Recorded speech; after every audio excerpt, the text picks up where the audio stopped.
இது வரைக்கும் இருந்த மரபுங்கிறது ஒரு முறை தான் பாடியிருக்கிறாங்க. 2 முறை ஏங்க பாடணும்னு கேட்டால் 2 முறை பாடினா தப்புன்னு கேட்குறீங்க. அப்போ தமிழ் தாய் வாழ்த்து 2 முறை பாடுங்கள், 5 முறை பாடுங்க, 10 முறை பாடுங்கன்னு எதிரில் கேள்வி கேட்க தானே செய்வாங்க. இவர் தாவேகாவுக்கு போவதற்கு தயாராக இருக்கிறார் அப்படிங்கிற ஒரு செய்தியும் வந்து கொண்டிருக்கிறது. எப்போ இந்த எம்பி பதவி முடிகிறதோ அந்த நேரத்தில் அவர் அதுக்கான முடிவு எடுப்பார்னு நினைக்கிறேன். ஏன்னா லெஃப்டை கொஞ்சம் உள்ள அரவணைக்க வேண்டிய தேவை தாவேகாவுக்குள்ள இருக்கிறதா ஒரு செய்தி நான் கேள்விப்பட்டேன்.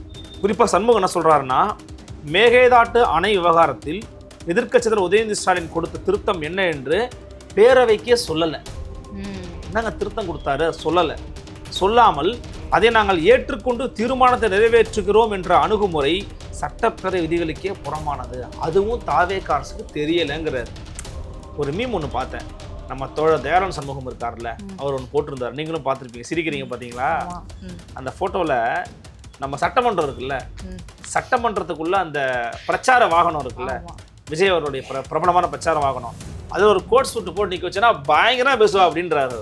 அந்த முதுகில் குத்திட்டாங்க, துரோகம் பண்ணிட்டாங்க. நீங்கள் பேசுறதுனால யாருக்கு என்ன லாபம்? துரோகம்னா என்ன? தாவேகா அரசு 108 தான் இருக்கிறாங்க, பெரும்பான்மை கிடைக்கலன்னா ஆளுநர் ஆட்சி வரும், பிரசிடென்ட் ரூல் வரும், நாங்கள் போய் சேருவதனால என்ன பிரச்சனை இருக்குது? காதர் மொய்தீனை போட்டு வாங்குன்னு வாங்கி அவர் டென்ஷன் பண்ணிட்டாங்க. அவர் எப்பயுமே அவர் டென்ஷன் ஆகக்கூடிய ஆளே கிடையாது. ஆனால் அவர் டென்ஷன் பண்ணிட்டாங்க. ஏன்னா அவர் ஒரு முறை சொன்னாரா, இந்த மாதிரி 6வது கடமை இஸ்லாமியர்களுக்கு திமுக ஓட்டு போகிறதுன்னு சொன்னதாக சொல்கிறாங்க. பட் அவர் என்ன சொல்கிறாருன்னா, நான் அப்படி அந்த மாதிரி சொல்லலை, நீ இப்படி அது மாதிரி கேள்வி கேட்குறான்னு சொல்லி கோவப்பட்டார். இவன் தான் நான் கேட்காத, நான் தான் நீ கேட்காத, இதெல்லாம் உங்களுக்குள்ள சமரசம் இருந்துச்சு. திமுகவின் கடந்த 5 ஆண்டு கால ஆட்சி காலகட்டத்தில் அதிமுகவை சேர்ந்த முன்னாள் அமைச்சர்கள் எத்தனை பேர் சிறைக்கு போனாங்க? அல்லது அதிமுகவோட ஆட்சி காலகட்டத்தில் கொஞ்ச நாள் தான் பண்ணாங்க, எத்தனை பேர் திமுகவை உள்ள போட்டாங்க?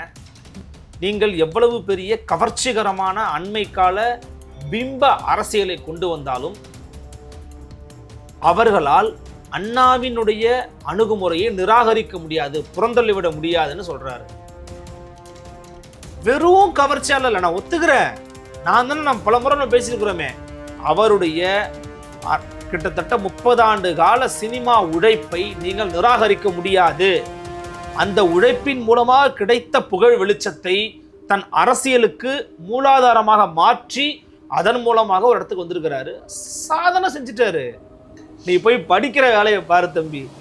நீ உதயநாத் தம்பின்னு சொல்றதுனால திமுகவுக்கும் சரி உதயநிதிக்கும் சரி 10 பைசா பிரயோஜனம் இல்லை தம்பி, 10 பைசா பிரயோஜனம் கிடையாது. ஆனா உதயநாத் தம்பி நானா, இதெல்லாம் ரொம்ப செயற்கையா இருக்கு, அப்பட்டமா செயற்கையா இருக்கு. திமுக தான் கல்வித்துறை வச்சு சிவகார்த்திகேயன் வர வச்சு நிகழ்ச்சி நடத்தினாங்க. சோலை முடிச்சு விட்டாங்களா? கல்வினா கல்வி, படிப்புனா படிப்பு, அவ்வளோதான். அதுக்குள்ள வேற எதுவும் வரக்கூடாது.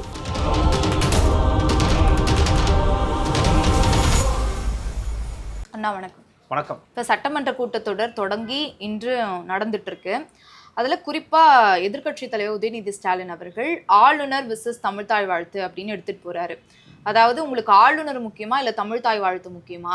ஏன் நீங்கள் தேசிய கீதத்தை 2 முறை ஒழிக்க விட்டுருக்கீங்க சட்டமன்ற கூட்டத்தொடரில்? நீங்கள் ஆளுநர் நிகழ்ச்சி அப்படின்னா அங்கே வந்தே மாதரத்தையும் தேசிய கீதத்தையும் ஒழிக்க விட்டது நியாயமாப்பட்டது. இப்போ ஏன் 2 முறை நீங்கள் ஒழிக்க வச்சுருக்கீங்க? ஆளுநர் கூட உங்ககிட்ட காம்ப்ரமைஸ் இருக்குது அப்படின்னு காட்டமான விமர்சனத்தை வச்சுருந்தாரு. இதுக்கு அமைச்சர் ஆதவர்ஜுனா அவர்களும் சொல்லியிருந்தாங்க, காம்ப்ரமைஸ்ன்ற வார்த்தையை பயன்படுத்தாதீங்க அப்படின்னு. இதில் மற்றவர்கள் என்ன சொல்கிறாங்க அப்படின்னா, தமிழ்தாய் வாழ்த்து ஒழிக்க விட்டுருக்காங்களா இல்லையான்றதான் நம்ம பார்க்கணும். தேசிய கீதம் 2 முறை பாடப்படலாம், இல்லை 10 முறை கூட பாடப்படலாம் அப்படின்னு சு வெங்கடேசன் அவர்களும் குறிப்பிட்டிருக்காரு. இதுக்கு அப்புறம் வருவோம். நீங்கள் தமிழ்தாய் வாழ்த்தை 2 முறை பாட வச்சிருக்கணும், தேசிய கீதத்தை நீங்கள் பாட வச்ச மாதிரியே அப்படின்னு உதயநிதி ஸ்டாலின் அவர்கள் சொல்லியிருக்கிறாரு. இதை எப்படி நம்ம எடுத்துக்கலாம்? இல்லை, சீரியஸான இஷ்யூ இது இல்லை அப்படின்றத நம்ம முதல்ல சொல்லிடலாம். இது ஒரு மிக முக்கியமான ஒரு பிரச்சனை இல்லைன்னு நான் பார்க்குறேன். இது என் பர்சனலான ஒரு கருத்து. ஆனால் இது ஏன் பேசப்பட்ட பொருளாக மாறுது அப்படின்னு பார்த்தீங்கன்னா, இதுவரை இல்லாத மரபு இது. இதுவரைக்கும் எப்போதுமே தமிழ்தாய் வாழ்த்து பாடலாம், அப்புறம் ஒரு முறை தேசிய கீதம் பாடுவாங்க. தேசிய கீதத்தை 2 முறை பாடினா என்ன தப்புன்னு கேட்குறவங்க ஏன் 2 முறை பாடணுன்ற கேள்வி கேட்கணும்ல. இது வரைக்கும் இருந்த மரபுங்கிறது ஒரு முறை தான் பாடியிருக்கிறாங்க. 2 முறை ஏங்க பாடணும்னு கேட்டால் 2 முறை பாடினா தப்புன்னு கேட்குறீங்க. அப்போ தமிழ்தாய் வாழ்த்து 2 முறை பாடுங்கள், 5 முறை பாடுங்க, 10 முறை பாடுங்கன்னு எதிரில் கேள்வி கேட்க தானே செய்வாங்க. எதிர்கட்சிகளின் வேலை கேள்வி கேட்பது தானே. அப்ப அந்த கேள்வியில நியாயம் உள்ளதாகத்தான் நான் பாக்குறேன். எதிர்க்கட்சி தலைவர் திரு உதயநிதி அவருடைய கேள்வியில நியாயம் இருக்கிறது. இல்ல எப்போதுமே வந்து தமிழ்நாடு அரசு ஆளுநருக்கு எதிராக தான் செயல் பண்ணுமா? கொஞ்சமாவது இணக்கமா வந்து செயல்பட முயற்சி பண்ணக்கூடாது? அந்த ஆரோக்கியமான விஷயத்தை தான் இப்ப தாவேக அரசு எடுத்து. இல்ல இதுல என்ன இணக்கமா இருக்குது, இதுல என்ன ஆரோக்கியம் இருக்கு? இதனால ஏற்படக்கூடிய தேவை தேசிய கீதத்தை பாடணும் அப்படின்றது, நமக்கு தேவை தமிழ் தாய் வாழ்த்து தான் முதல்ல ஒழிக்க விடணும்ன்றது. அது நம்ம தரப்புல இருந்து பண்ணிட்டோம். அவங்களுக்கு தேசிய கீதம் எல்லாம் வந்தே மாதிரம் தானே, அதையும் நம்ம ஒழிக்க விட்டாச்சு. இதுக்கு மேல என்ன? இல்ல ஒழித்ததுல யாருக்கும் பிரச்சனை கிடையாது. தேசிய கீதத்தை பாடக்கூடாது என்பது திமுக நிலைப்பாடு அல்ல, நம்மை போன்ற நிலைப்பாடு அல்ல. தேசிய கீதத்தை 2 முறை பாடி இருக்கிறீங்களே, இது வரைக்கும் இல்லாத மரபா இருக்குதே அப்படிங்கிறதா கேட்கப்படக்கூடிய கேள்வியே. அந்த கேள்விக்கு பதில் என்பது இல்லைங்க ஒரு முறை பாடுறோம் அப்படின்னு சொல்லலாம், இல்லை தவறுதலாக ரசிச்சுட்டாங்கன்னு சொல்லலாம், இல்லைங்க அவங்க அப்படிதான் விரும்புகிறாங்கன்னு வெளிப்படையாக உண்மையை சொல்லிட்டு போகலாம். இது எதுவுமே சொல்லாமல் பாடுனா என்ன தப்பு இருக்கு, 2 முறை இல்லை 20 முறை கூட பாடுவோம் அப்படின்னு சொல்கிறாரு சிபிஎம்மினுடைய சிட்டிங் எம்பி திரு சு வெங்கடேசன். சொல்கிறாரு என்னங்க தப்பு, 20 முறை கூட பாடுவோங்கிறாரு. ஆச்சரியமாக இருக்குது. சிபிஎம் கட்சிக்கு வந்து இந்த மாநில உணர்வு, மாநில தன்னாட்சி அதெல்லாம் ரொம்ப அவங்களுக்கு டீப் கோர் ஐடியாலஜி கிடையாதுன்னு வச்சுக்கோங்களேன். ஆனால் இவரை பொறுத்த வரைக்கும் தமிழர் தமிழ்நாடுலாம் பேசுவார். இவர் வந்து 20 முறை பாடுவோம், 20 முறை பாடலாம் தப்பு இல்லை, அப்போ ஒரே ஒரு முறை தமிழ் தாய் வாழ்த்தை பாடிட்டு 20 முறை தேசிய கீதத்தை பாட சும்மா இருப்பார் போட்டுருக்கு தான் நம்ம சு வெங்கடேசன். அப்போ நீங்கள் வந்து நாட்டு பண்ணுக்கு எதிராக இருக்கீங்களா அப்படின்னு சபாநாயகர் ஜேசிடி பிரபாகர் அவர்கள் கேள்வி எழுப்புறாரு. அவருக்கு புரியலன்னு அர்த்தம். அப்போ அந்த விஷயம் 20 முறை நாங்க தேசிய கீதத்தை பாடினா கூட என்னங்க தப்புன்னு கேக்குறாங்கன்னா, இல்ல எதுக்கு நம்ம முன்னுரிமை கொடுக்குறோம், எதுக்கு முக்கியத்துவம் கொடுக்குறோம்ன்றது தானே. 2 பெருசா 1 பெருசாமா? தமிழ் தாய் வாழ்த்தை தானே முதல்ல ஒழிக்க சொல்றேன். 2 பெருசா 1 பெருசாமா? 2 தான் பெருசா. அப்புறம் முன்னுரிமைனா முதல்ல நாங்க 2வது தானே வந்து போட்டுருக்கோம். ஆமா அப்படிதான் போடணும். 2வதா போட்டோங்கிறதே சாதனை எப்படிமா சொல்ல முடியும்? 2வதாங்க நீங்க போடணும். 2 முறை போட்டது ஏன்னு கேட்டா, ஏன் கேட்கறோம்னு கேட்கறது நியாயமான கேள்வியா இருக்கும். இல்லனா இத வந்து இவ்ளோ பெரிய பூதாகாரமான விஷயமா எடுத்துட்டு போணுமா? இப்ப மசோதாக்கு வந்து அவர் கையெழுத்து போடல, இல்ல அடுத்த கட்டத்துக்கு நகர்த்தல அப்படின்னு ஆளுநர் மீது விமர்சனம் வைக்கலாம். இப்படி போலாம். இது ஒரு சட்டமன்ற கூட்டத்தொடர்ல இதையே ஒரு பெரிய விஷயமா எப்படி? அத நீங்க கேக்குறீங்க, அது நியாயமான கேள்வி. செங்ஸ்டரா நீங்க சொல்றீங்க, அதை விடுங்க, வேற அடுத்த வேலைக்கு வாங்க, பொழப்ப பாருங்கன்றீங்க, அது ஓகே. ஆனா அதுல நியாயம் இருக்கா இல்ல நம்ம பேசணும்ல. அது பேசாம கடந்து போகணும், நியாயம் இருக்கு. எதிர்கட்சி கேட்பதான் நியாயம் இருக்குது. 2 முறை இது வரைக்கும் பாடினது இல்லையேங்க, இது மரபு மீறப்பட்டதா இருக்குது. அப்பனா நீங்க 2 முறை தமிழ் தாய் வாழ்த்தை பாடிருவீங்களான்னு கேட்கறாருல, பதில் சொல்லுங்க. தமிழ் தாய் வாழ்த்து 1 முறை பாடுவீங்களா, 2 முறை தேசிய கீதம் பாடுவீங்களா? தேசிய கீதத்தை நான் வந்து உயர்வாகவும் சொல்ல தாழ்வாகவும் சொல்லலைங்க, அது இந்தியாவினுடைய தேசிய கீதம். ஓகே, மகிழ்ச்சி, வாழ்த்துக்கள், பாடுங்க. வந்தே மாதரம் கூட என்ன ஒரு பிரச்சனை இருந்துச்சு, கான்ஸ்டிடியூஷனல் அடிப்படையில் நம்ம ஒரு செக்யுலர் கண்ட்ரி, அதில் குறிப்பிட்ட மதங்களுடைய கடவுள்களை போற்றக்கூடிய அளவுக்கான சில பால் வரிகள் இருந்துச்சு. அதனால சொல்ல நம்ம இருக்கக்கூடாதுன்னு சொன்னோம். ஆனால் இவங்க அதெல்லாம் மீறி தான் அமித்ஷாவும் மோடியும் கூட்டணி சேர்ந்துக்கிட்டு இந்த மாதிரியான வேலையை வந்து சுற்றறிக்கைலாம் விட்டுக்கிட்டு இருந்தாங்க. அந்த அடிப்படையில் நீங்கள் பண்ணுறேன்னு சொல்கிறீங்க. தமிழ்த்தாய் வாழ்த்தை முதலில் பாட வைத்ததற்கு வாழ்த்துக்கள், வரவேற்கிறோம். அதான் உங்களுடைய கடமை, அதான் தமிழர்களுடைய அடிப்படையான குணம். 2 முறை நீங்கள் ஏங்க பாண்டிங்கன்னு கேட்டதுங்கிறது நியாயமான கேள்வி.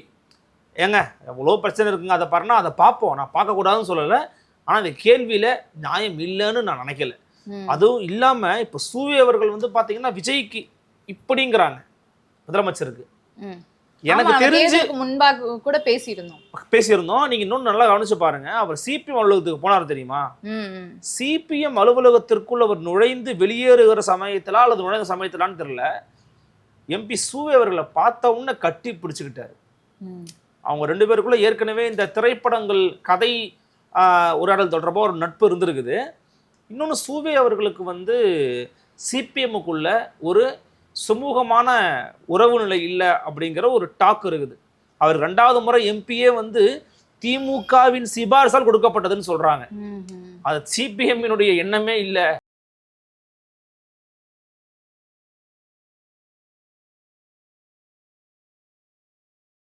குள்ள வந்து முடிவுகளை வந்து திமுகவால் வந்து கட்சி ரீதியாக எடுக்க முடியாட்டியுமே கூட இந்த சீட்டை கொடுக்கறது திமுக. அதாவது இப்போ தோழர் சண்முகம் இருக்கான்னு வச்சுக்கோங்களேன், ஏங்க வெளியே வந்த பிறகு சொன்னார், ஆதரவு கொடுக்குறேன் கொடுக்காத பற்றிலாம் திமுக நியாயங்க கேட்கணும்னார்ல, ராயல் சல்யூட், கரெக்டான வாதம், அது வேறு. ஆனால் நீங்கள் திமுக தலைமையிலான மதச்சார்பற்ற முற்போக்கு கூட்டணியின் ஒரு அங்கமாக சிபிஎம் இருக்கிற போது அந்த சிபிஎம் கட்சிக்கு கை ஓங்கிதான் இருந்தது. அதன் அடிப்படையில் தான் ஒரு முக்கியமான முன்னாள் உதயமாகக்கூடிய ஒரு அதிகாரியின் மூலமாக மரியாதைக்குரிய சூவே அவர்களுக்கு எம்பி பதவி வழங்கப்பட்டதாக அன்றைக்கே பல பத்திரிகையாளர்கள் வந்து நம்மள்ட்ட வந்து பேசியிருந்தாங்க, சொல்லியிருந்தாங்க. சரி, அது ஒரு பக்கம் இருக்கட்டும். இவர் வந்து தாவேகாவுக்கு போவதற்கு தயாராக இருக்கிறார் அப்படிங்கிற ஒரு செய்தியும் வந்து கொண்டிருக்கிறது. எப்போ இந்த எம்பி பதவி முடிகிறதோ அந்த நேரத்தில் அவர் அதுக்கான முடிவு எடுப்பார்னு நினைக்கிறேன். ஏன்னா லெஃப்டை வந்து கொஞ்சம் உள்ள அரவணைக்க வேண்டிய தேவை தாவேகாவுக்குள்ள இருக்கிறதா ஒரு செய்தி நான் கேள்விப்பட்டேன்.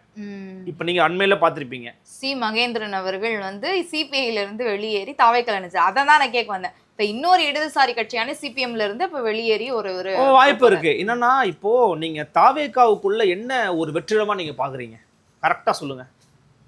அதாவது பெரும்பான்மை அவங்க கிட்ட இன்னும் எங்க வந்து தனக்கு ஆதரவு கொடுத்த கட்சிகள் வந்து மறுபடியும் தனக்கு ஆதரவா இருக்க மாட்டாங்களோன்ற ஒரு அவநம்பிக்கை. இல்ல நான் அதை சொல்லல. தாவேகாங்கிற கட்சிக்குள்ள நீங்க என்ன வெற்றிடமா பாக்குறீங்கன்னு கேக்குறேன். அவங்க ஒரு கொள்கை வெற்றிடம் இருக்குன்றதை நீங்க உணர்றீங்கல்ல. அந்த கொள்கை வெற்றிடத்தை நீங்க நிரப்பணும் அப்படின்னா கொள்கைவாதிகளை உள்ள இழுக்கணும். ஆமா, காங்கிரஸ் இப்ப உள்ள வந்துருச்சு. அவங்க வந்து கூட்டணிக்குப்பா மதச்சார்பின்மை வந்து பேசுறவங்க. இப்ப இடதுசாரி வந்துட்டா வந்து நமக்கு இடதுசாரி வந்து கட்சிக்குள்ள வந்து சேர்றத பத்தி நான் சொல்றேன். நீங்க கட்சிக்குள்ள வேற கூட்டணி வேற. கூட்டணி விட்டுருங்க, கட்சிக்குள்ள வந்து வரணும்னு எதிர்பார்க்கறாங்க இப்ப தாவேகா. இப்போ அதனாலதான் வந்து அமைச்சர் ராஜ்மோகன் அவர்கள் மூலமாகத்தான் மகேந்திரன் தோழர் வந்து இணைஞ்சதா ஒரு தகவல் ஒண்ணு உண்டு. உடனடியா பாருங்க, அவர் இணைஞ்ச கொஞ்ச நேரத்திலேயே வந்து கொஞ்ச நாள்லயே மறுநாளோ தெரியல சிபிஐ வந்து ஒரு அறிக்கை, இவர் மோசடி பேர்வழிகளோடு தொடர்பில் இருந்தார், மோசடி பேர்வழிகளோடு இவர் தொடர்பில் இருந்த காரணமாக நாங்கள் தள்ளி வச்சிருந்தோம்.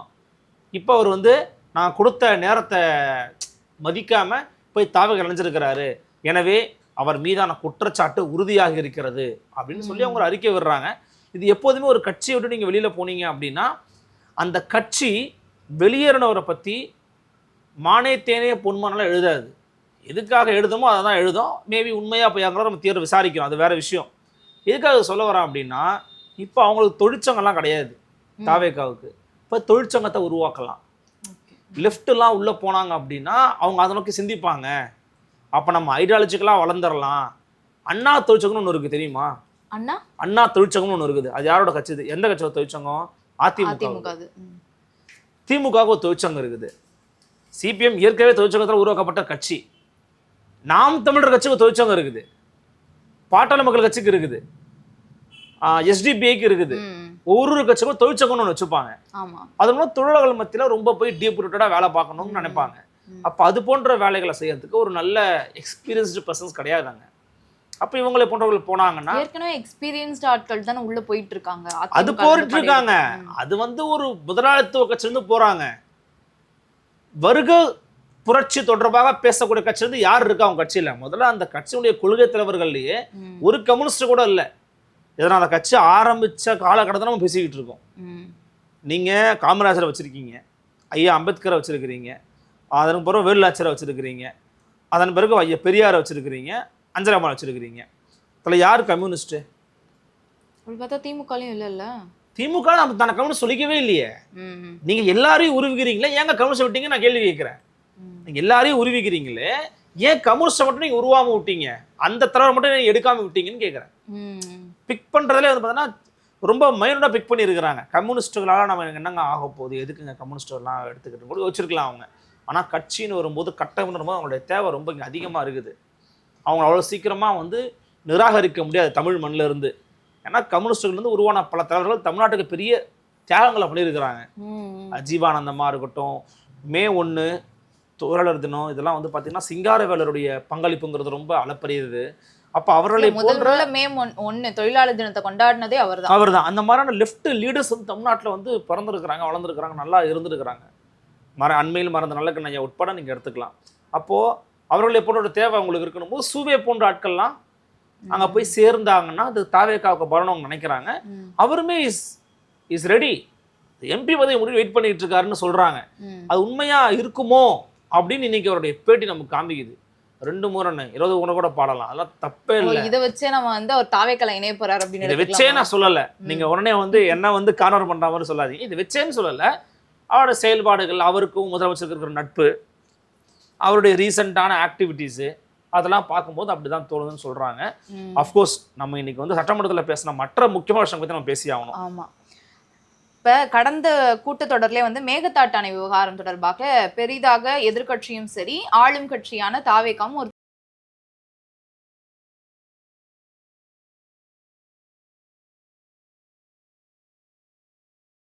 இப்போ வந்து இது தொடர்பா பல விமர்சனங்கள் சமூக வலைத்தளங்கள்லயும் செய்திகள்லயும் வரதை பாக்குறோம். அதாவது கடந்த முறை அந்த சட்டமன்ற கூட்டத்தொடர்ல ஒரு புதிய நடுவர் மன்றம் வந்து அமைக்கணும் அப்படின்னு திமுக சார்பாக உதயநிதி ஸ்டாலின் அவர்கள் சொல்லியிருந்தாரு. குறிப்பா வந்து அந்த நதிநீர் தாவா சட்டம் 1956 பிரிவின் 4 கீழே இது கொண்டு வரணும் அப்படின்னு சொல்லியிருந்தாங்க. இப்போ இதுக்கு வந்து நிறைய எதிர்ப்புகள் வருது. இல்ல நம்ம அந்த மாதிரி நடுவர் மன்றம்லாம் அமைக்க கூடாது, அது கர்நாடக அரசுக்கு ஆதரவா மாறிடும் அப்படின்னு. இதுல என்ன நுணுக்கமான விஷயங்கள்லாம் தலைவர்கள் இதுல வந்து திமுகவோட ஸ்டாண்டும் தாவேகாவோட ஸ்டாண்டும் ஒன்னா இருக்கு. ஓ, அதிமுகவோட ஸ்டாண்டு சிபிஐ சிபிஎம் பாமகவோட ஸ்டாண்டு ஒன்றா இருக்குது. எப்படி தான் பகுத்து பார்க்கணும். ரொம்ப தெளிவாக பேசிடலாம். மேகதாது அப்படிங்கிறது வந்து கர்நாடகா அணை கட்டணும், நாங்கள் இந்த அணையை கட்டணும்னா எங்களோட விவசாய மக்கள் பலனடைவாங்க, இது வெறும் பெங்களூருவினுடைய குடிநீருக்கான ஒரு மேட்ரு தான் அப்படிங்கிற மாதிரி அவர் கொண்டு போகிறாங்க. தமிழ்நாட்டினுடைய விவசாயிகள் பாதிக்கப்பட மாட்டாங்க, அவங்களுக்கு பலன் கிடைக்கும்னா அவங்க ஒரு உருட்டுறாங்க. இப்போ நாம என்ன தெரிஞ்சுக்கணும் அப்படின்னா, இந்த மேகதாது மேட்டர்ல ஏற்கனவே தமிழ்நாடு வந்து ஒரு முக்கியமான விஷயத்தை வாங்கி வச்சிருக்கிறாங்க. நல்லா பார்த்துக்கோங்க. மேல்மடை மாநிலங்களான கர்நாடகம், கேரளம் ஆகியவற்றில் எந்த கட்டுமானங்களை மேற்கொள்வதாக இருந்தாலும் கடைமடை பாசன மாநிலமான தமிழகத்தின் அனுமதி அவசியம் என்று காவிரி நடுவர் மன்றமும் உச்சநீதிமன்றமும் தெளிவாக தீர்ப்பளித்துள்ளன. அவ்வாறு இருக்கும்போது மேகதாட்டு அணை விவகாரத்துக்கு தீர்வு காண புதிய நடுவர் மன்றம் அமைக்க வேண்டும் என்ற கோரிக்கையை தமிழ்நாடு அரசு திரும்ப பெற வேண்டும் அப்படிங்கிறது தான் இவங்களுடைய கோரிக்கை. யாரோட கோரிக்கை? பாமக, அதிமுக, சிபிஎம். குறிப்பாக சண்முகம் என்ன சொல்றாருன்னா, மேகதாட்டு அணை விவகாரத்தில் எதிர்க்கட்சி தலைவர் உதயநிதி ஸ்டாலின் கொடுத்த திருத்தம் என்ன என்று பேரவைக்கே சொல்லலை. என்னங்க திருத்தம் கொடுத்தாரு? சொல்லலை. சொல்லாமல் அதை நாங்கள் ஏற்றுக்கொண்டு தீர்மானத்தை நிறைவேற்றுகிறோம் என்ற அணுகுமுறை சட்டப்பேரவை விதிகளுக்கே புறமானது, அதுவும் தாவேக அரசுக்கு தெரியலைங்கிறாரு.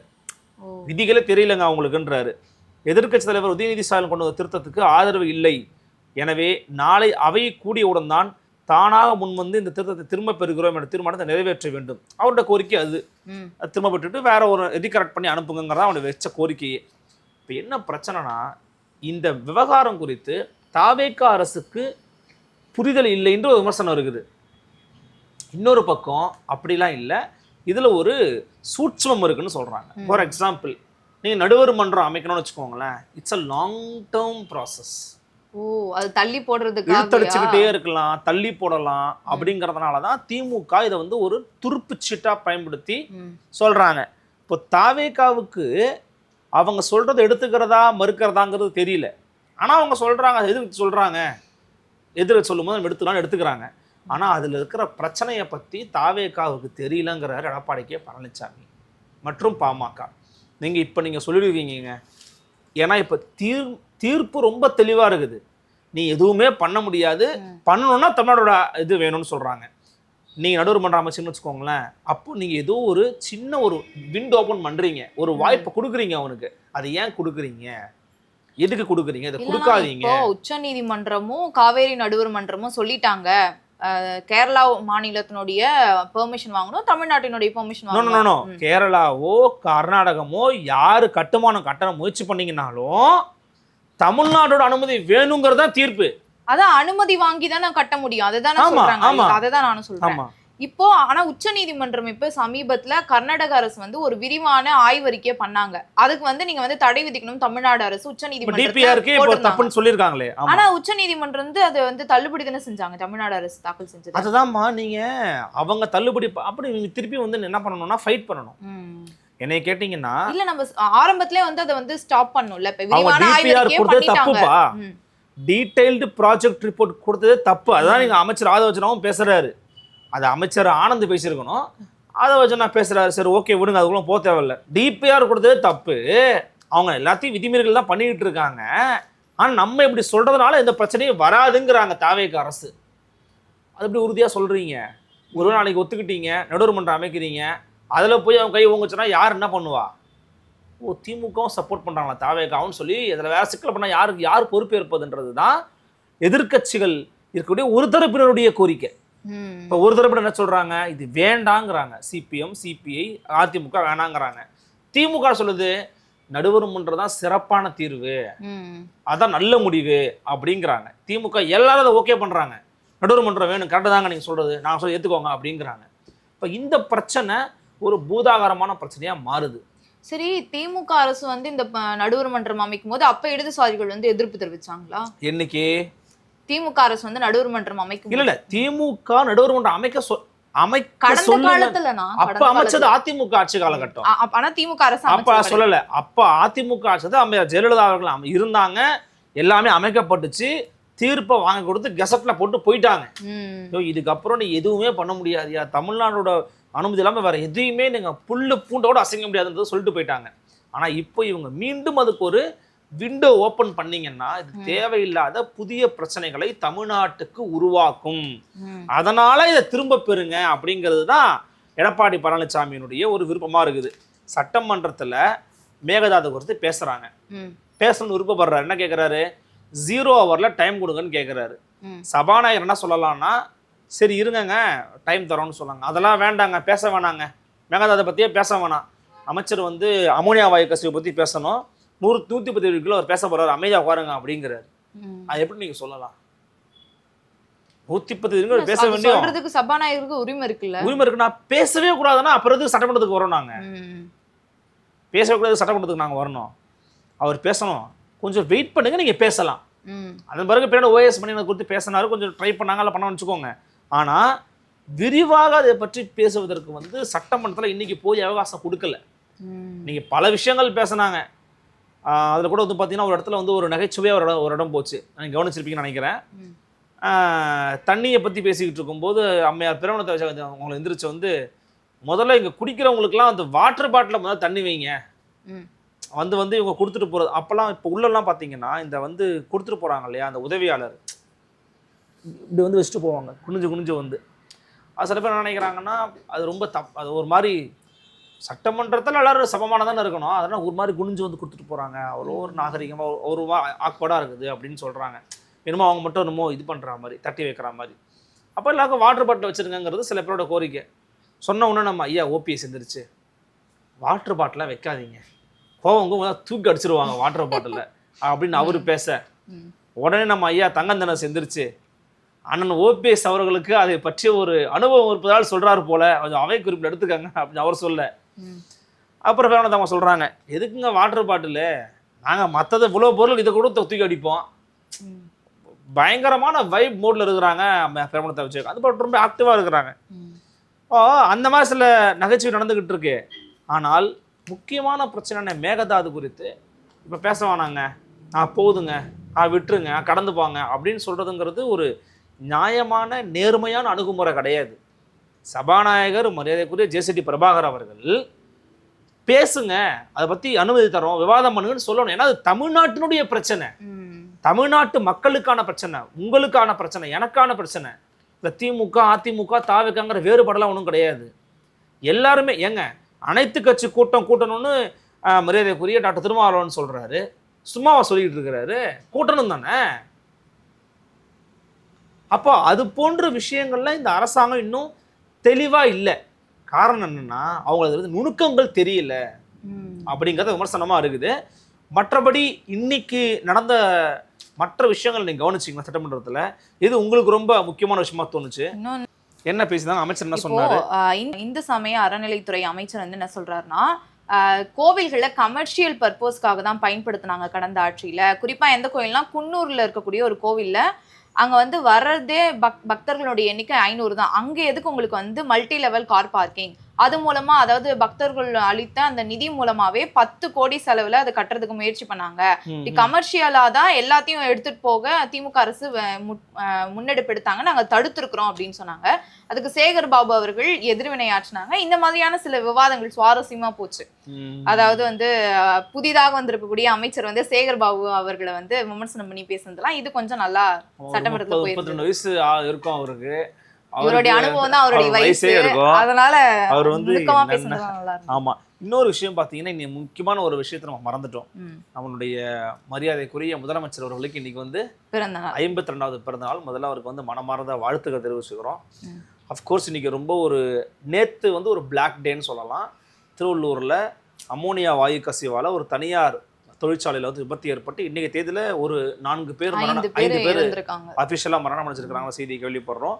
இன்னைக்கு வந்து முதலமைச்சருக்கு கேக் வெட்டுறதுக்காக தலைமைச் செயலகத்துல கேக் ரெடி பண்ணியிருந்தாங்க. கேக் வெட்ட மறுத்துட்டாரு முதலமைச்சர். இல்லை இது வந்து வேண்டாம், எங்கள் அமோனியாவால் மரணம் அடைஞ்சிருக்கிறாங்க, இந்த சதுரத்தில் வெட்ட வேணாம், நீங்கள் எடுத்துகிட்டு போங்கன்னு சொல்லியிருக்கிறாரு. ஸோ அவர்கிட்ட ஒரு நல்ல ஒரு மோட்டிவ் இருக்குன்னு நம்ம தெரிஞ்சுக்கிறோம். இன்னொரு முக்கியமான விஷயம், இன்னைக்கு வந்து சட்டமன்றத்தில் எதிர்க்கட்சி தலைவர் ஆற்றிய உரை. எதிர்க்கட்சி தலைவர் என்னென்ன பேசினாருங்கிறதும் நீங்கள் வந்து பார்த்துருப்பீங்க. அவருடைய உரையினுடைய முக்கியமான சாராம்சம் அப்படிங்கிறது, ஆளுநர் உரை என்பது ஒரு முதலமைச்சரை புகழுரையாக இருந்துச்சு, புதிதாக எதுவுமே இல்லை. இன்னொன்று, எங்கள் திட்டத்தெல்லாம் நீங்கள் ஸ்டிக்கர் ஒட்டிக்கிட்டு இருக்கீங்க, வேற எதுவும் பண்ணலை. அது மட்டும் இல்லாமல் தாவேகா நிர்வாகிகள் பல பேர் வந்து பாலியல் குற்றத்தில் ஈடுபட்டுக்கிட்டு இருக்காங்க. முன்னெல்லாம் வந்து பார்த்தீங்கன்னா பள்ளிக்கூடம் மழைக்காக லீவ் விடுவாங்க, இப்போது கரண்ட் இல்லைப்பா லீவு அப்படின்றாங்க. அந்தளவுக்கு வந்து போய்கிட்டு இருக்குன்னு பயங்கரமாக வந்து ஒரு உரை ஆட்சி இருந்தார். அது மட்டும் இல்லாமல் எதிர்கட்சி வந்து ஆளுங்கட்சி என்ன பண்ணுறீங்கன்னா, மற்ற கட்சி எம்எல்ஏக்களெல்லாம் எப்படி இழுத்து ஆட்சியை பலப்படுத்தான்னு பார்த்துக்கிட்டு இருக்கீங்க, அதில் தான் உங்களுடைய நேரம் ஓடிக்கிட்டு இருக்கு, ஆட்சியை ஒழுங்காக நடத்துங்க அப்படின்னு விமர்சனம் பண்ணிட்டு போயிருக்கிறாரு. இதுக்கெல்லாம் ஆக்கப்பூர்வமான முதலமைச்சர் சொல்லணும், அவர் பதிலுரையிலையாவது சொல்லணும் அப்படின்னு கேட்டு போயிருக்கிறாரு. வழக்கம் போல பதிலுரை யார் கொடுப்பா? அமைச்சர்கள் தான் கொடுப்பாங்க. முக்கியமா யார் கொடுப்பா? அண்ணன் கண் பார்வைக்கு யாரு? அதை வச்சுனா ரெண்டாவது தான் எனக்கு தெரிஞ்சு. ஃபர்ஸ்ட் வந்து அண்ணன் ராஜமோகன் தான். பார்த்த உடனே வந்து ராஜமோகன் எந்திரிக்கிறாரு. அவர் எந்திரிச்சு பதில் சொல்லும் போதே வந்து மணி 2:40 ஆயிடுச்சு, கிட்டத்தட்ட 2:30 ஆயிடுச்சு.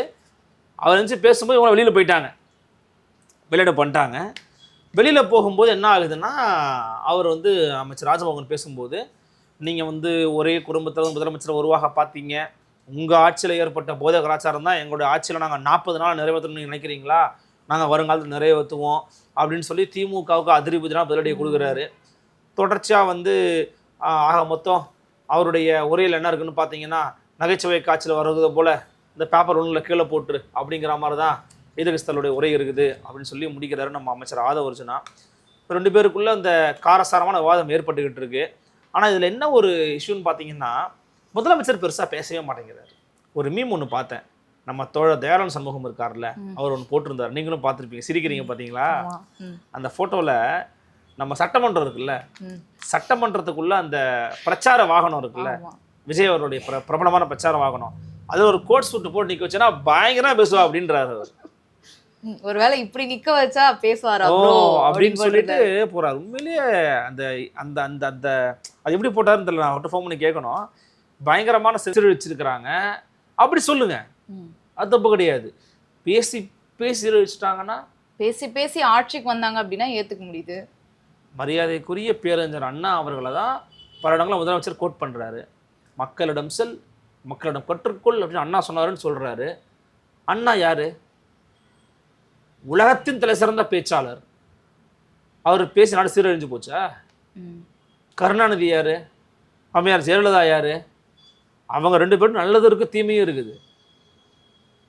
சீரழிஞ்சு போச்சுன்னா தமிழ்நாடு என்ன பீகாரோட கேவலமா இருக்குதா? ஊபியோட மோசமா இருக்குதா? ஜார்க்கண்டோட மோசமா இருக்குதா? அப்படி கிடையாது, அப்படி சொல்லக்கூடாது போற போக்குல. அவர் பேசணும் எதிர்பார்க்கறதுல என்னங்க தப்பு இருக்குது? முதலமைச்சர் அவர் பதில் சொல்லணும். அவர் சட்டம் ஒழுங்கு யார் கையில இருக்குது? யார் கையிலமா இருக்குது? முதலமைச்சர் கையில தான்மா இருக்குது. அப்ப அவர் தானமா பேசணும். சட்டமன்றத்துக்கு வந்தாலும் பேச மாட்டாரு, வீட்டுக்கு போய் ட்வீட் போடுவாருன்னா அப்புறம் எதுக்கு சட்டமன்றத்துக்கு வராரு? சட்டமன்றத்துக்கு வருது பேசுறதுக்கு தானே வரீங்க. இப்படியே பார்த்துக்கிட்டு இருப்பாரு. 9:30 மணிக்கு ஆரம்பிச்சது, 10:30, 11:30, 12:30, 1:30, 2:30, 5 மணி நேரம் சும்மா உட்கார்ந்துட்டு போயிருக்கிறாரு. சும்மா இல்ல, முக்கியமான விஷயத்துக்கு மட்டும் நம்ம பேசலாம். எப்பதான் பேசுவாரு? இவங்க விமர்சனம் பண்றதுக்குலாம் நான் ஏன் பேசணும் அப்படின்னு நிலைப்பாடுல கூட இருப்பாரு. நான் என்ன சொல்றேன்னா, நான் திரும்பியும் சொல்றேன், நீங்க பேசிக்கிட்டே இருக்கணும் கூட கேட்கலங்க. முக்கியமானதுக்காக நீங்க முக்கியமானதுக்காக பேசுங்க. எப்ப பேசுவீங்க? அதான் நாங்க ஒரு தனி தீர்மானம் கொண்டு வந்தோம். அது தீர்மானத்தை பேசுறது என்பது வேறு. ஏங்க உங்க ஆட்சியின் சட்டம் ஒழுங்கை பத்தியும் மின்சார விஷயத்தை பத்தியும் சந்தி ஒருத்தர் பேசிட்டு இருக்காருன்னா, இதுவே ஜெயலலிதா அம்மையார் கருணாநிதி எந்திரிச்சுனா சொல்லியிருப்பாங்க. அதை பத்திலாம் நீங்க பேசலாமான்னு கேட்டிருப்பாங்கல்ல. அதாவது நீங்க கையை தூக்குறாங்கன்னா சபாநாயகர் உடனே பேசுங்கன்னு இருக்க போறாங்க. அவ்வளவுதான், முடிஞ்சு போச்சு. ஓகே, என்ன சொல்லுவாங்க திரும்ப கேட்டா, அப்சர்வ் பண்றாரு, கவனிக்கிறாரு, 40 தானே ஆயிருக்குது, இதுக்கப்புறம் தான் ஆட்டத்தை பார்ப்பீங்கன்னு சொல்லுவாங்க. நம்ம ஒன்றும் கேட்டுதான் ஆகணும் அதை. ஏன்னா அப்படிதான் நம்ம பேசி அவங்க ஆட்சிக்கு வந்துட்டாங்க. அதனால கேட்டுதான் ஆகணும், கேட்டுக்குப்போம். ஆனா அவர் பேசாம இருக்கிறதுங்கிறது அவ்வளோ ஒரு ஆரோக்கியமான அணுகுமுறை கிடையாது. எவ்வளவு நாள் இப்படி பேசாமலே இருப்பார், 5 மணி கடந்துடுவாரு. ஆனா அமைதியா இருக்காருல்ல, நல்லா அமைதியா கவனிக்கிறாரு. நீங்க கவனிக்கிறதுக்குமா உங்களை அனுப்பிச்சோம் உள்ள, பேசணும்ல, உங்க கருத்துன்னு தெரியணும்ல. எனக்கு எதுவும் தெரியாது. ஒரு படத்துல சொல்லுவார், சஸ்பென்ஸ் செத்து போயிருன்னு. என்ன படம் சொல்லுவார் அவரு, துப்பாக்கி படத்துல ஒரு காட்சி வரும், சஸ்பென்ஸ்லே சாவு அப்படின்றவாரு. அது மாதிரி அவர் என்ன பண்றாருன்னு சஸ்பென்ஸ் நம்ம செத்துற வேண்டியதுதான் போடுறது.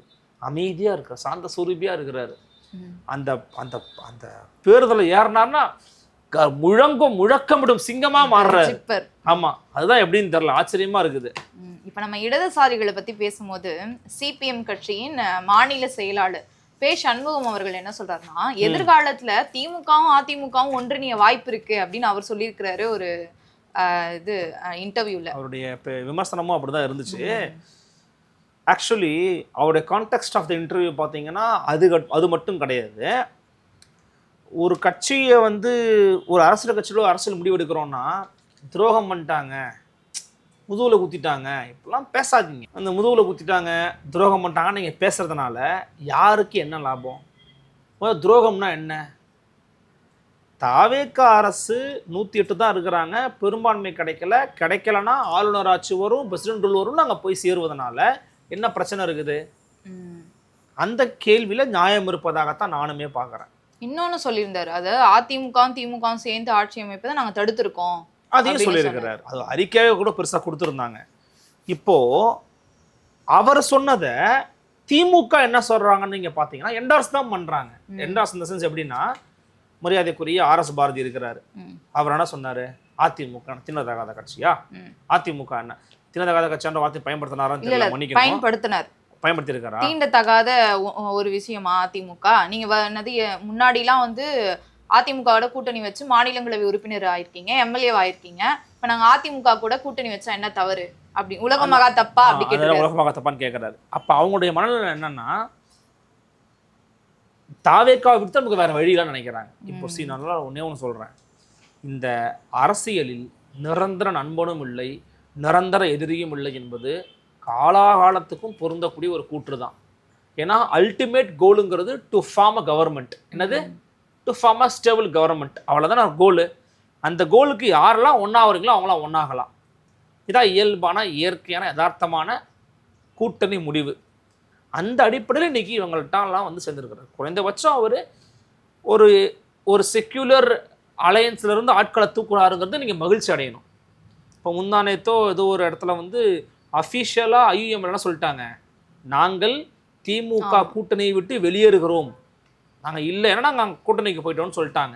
ஆனால் அந்த ப்ரெஸ் மீட்டில் மரியாதைக்குரிய காதர் மொய்தீனை போட்டு வாங்குன்னு வாங்கி அவரை டென்ஷன் பண்ணிட்டாங்க.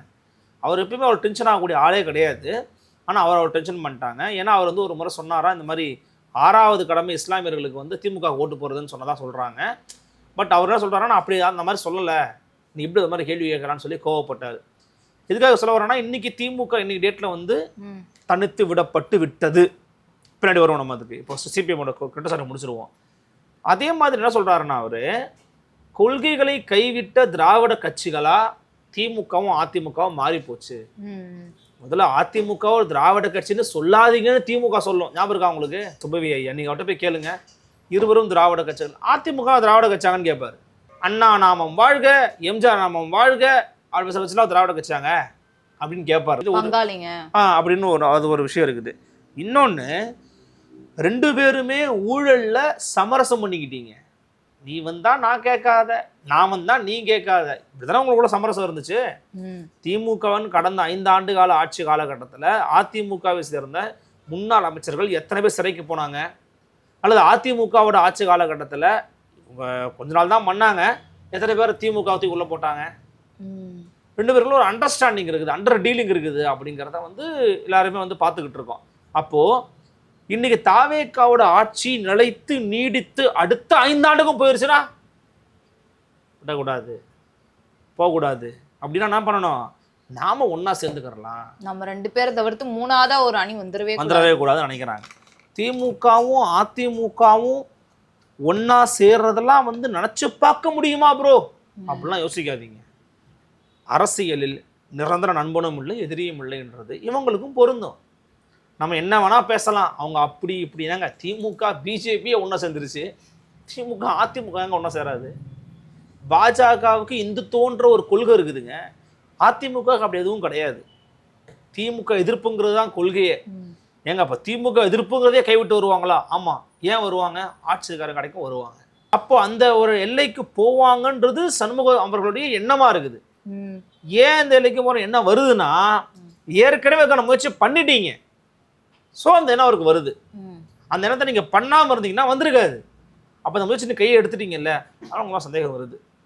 ஸோ அந்த விமர்சனத்தில் வந்து அந்த கருத்தில் வந்து எனக்கு என்னன்னு கேட்டிங்கன்னா, நடக்குமான்னு கேட்டிங்கன்னா நடக்காது, நம்ம மறுதளிக்க முடியாதுங்கிறது தான் என் கருத்து. எதையும் கணிக்க முடியாது, நடக்காது என்று உங்களால் நிராகரிக்க முடியாது.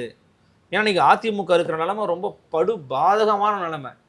இன்னைக்கு உள்ள பேச விடலைன்னு வெளிநடப்பு பண்ணுறாரு எடப்பாடி பழனிசாமி. உள்ள உட்காந்துட்டு இருந்ததில் முக்கியமான எஸ்பி வேலுமணி மறுபடியும் போயிட்டு அந்த 25 எம்எல்ஏக்களோட போலாம் அப்படின்னு இருந்தாரு, போய் சேர்ந்துட்டாரு. இல்ல அதான் சொல்றேன். ஓ உள்ள அவரை பேச உள்ள எல்லாம் வெளியில வராங்க, நீங்க வெளியில வராம நீங்க மட்டும் உள்ள இருக்கீங்க. அப்ப என்னன்னா அவங்களுக்குள்ள ஒரு இணக்கமான சூழல் போக்கு உருவாகலன்னு சொல்றாங்க.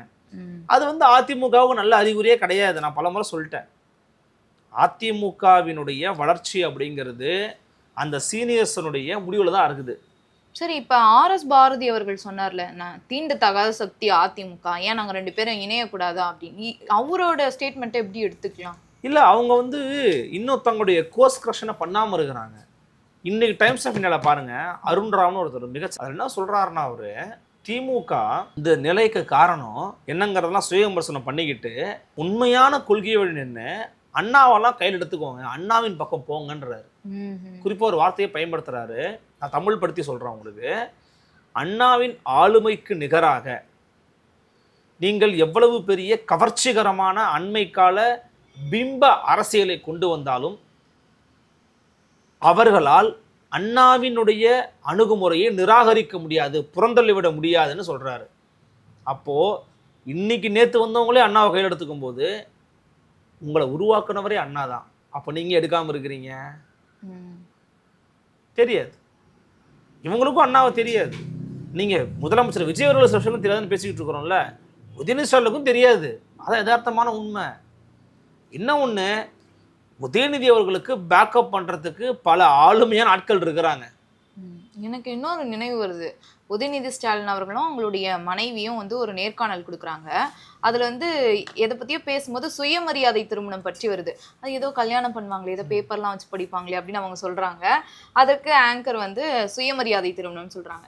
இந்த வார்த்தை கூட வந்து புழக்கத்தில் அவங்களுக்கு தெரியல அப்படின்றது. இல்லை, நீங்கள் அதெல்லாம் விட ஆச்சரியப்படுறது நான் தான் உங்களுக்கு பலமுறை சொல்லியிருக்கிறேன்னே.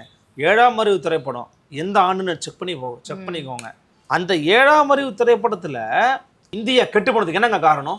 ரிசர்வேஷன், ரெக்கமெண்டேஷன் அப்படின்னு நம்ம பேசுவாங்க. ஸ்ருதிஹாசன் அவங்க பேசுனா அப்படி தான் பேசுவாங்க. ஞாயிறு அவங்க பேசுறதுல கமலஹாசன் பொண்ணாச்சு. ஆனால் அந்த வசனத்தை ஏங்க வச்சிங்க, அதை நீக்குங்க, ரிசர்வேஷனை மட்டும் கட் பண்ணுங்கன்னு சூர்யா ஃபோன் பண்ணி சொல்கிறார். அதெல்லாம் ஒன்றும் இல்லைங்க போங்க அப்படின்ட்டார்.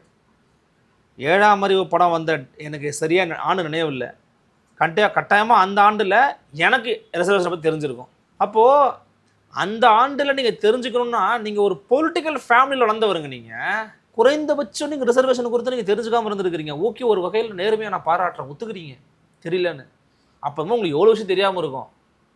இவங்களை எப்படி நீங்கள் பேக்கப் பண்ணிக்கிறீங்கன்னா, சீனியர்ஸ் இருக்கிறாங்க, 2வது பணம் இருக்குது, 3வது மீடியா இருக்குது. இந்த 3த்தினாலையும் பாதுகாக்கப்பட்ட நபராக இருப்பவர் உதயநிதி. இந்த 3த்தையும் உருவாக்கி கொண்டிருப்பவர் திரு விஜய்.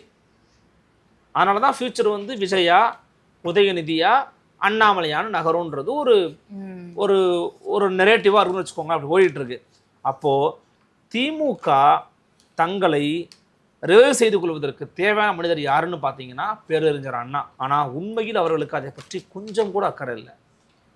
இன்னொரு இன்ஃபர்மேஷன் என்னென்னா அப்படின்னா, கவர்ச்சியால் தான் அவங்க ஜெயிச்சிருக்கிறாங்க தாவேக்கா. அவங்க எந்த கிரவுண்ட் ஒர்க்குமே பண்ணலை, நீங்கள் கூட படித்து பார்த்துருப்பீங்க. அதனால் பெருசாக கிரவுண்ட் ஒர்க் இதெல்லாம் பண்ணிக்கிட்டு இது பண்ணணும்னு அவசியம் கிடையாது. அவங்க என்ன பண்ணா டெக்னாலஜி வளர்ந்துச்சு, நாங்கள் அது மூலமா போய்க்கிறோம், பண்ணுவோம், நம்ம அதை பண்ணுவோம் நம்மன்னு ஐயா உதயநிதி பேசியிருக்கிறதா ஒரு தகவல் கட்சிக்குள்ள. ஓ, அப்படி ஒரு முடிவில் நீங்கள் இருக்கிறீங்கன்னா நீங்கள் எவ்வளவு அறியாமையில் இருக்கிறீங்க. 108 தொகுதியிலுமே கவர்ச்சியால ஜெயிக்கல சார். கடந்த 4 நூற்றாண்டு கால திராவிட கட்சிகள் மீதான வெறுப்பு சார். உங்களுடைய மோசமான நிர்வாக முறை, ஊழல் மலிந்த ஆட்சி முறை, குடும்ப அரசியல், ஏற்றுக்கொள்ள முடியாத சகிக்க முடியாத மோசடித்தனமான தனி மனித துதிபாடல், இதெல்லாம் உருவானதன் காரணமாக, குருநில மன்னர்கள் உருவானதன் காரணமாக ஏற்பட்ட வெறுப்பை அறுவடை பண்ணியிருக்கிறவர் இன்னைக்கு முதலமைச்சர் விஜய் அவர்கள் தாவேகா சார்பா. வெறும் கவர்ச்சியால இல்லை, நான் ஒத்துக்கிறேன். நான் தானே நம்ம பல முறை நம்ம பேசியிருக்கிறோமே, அவருடைய கிட்டத்தட்ட 30 ஆண்டு கால சினிமா உழைப்பை நீங்கள் நிராகரிக்க முடியாது.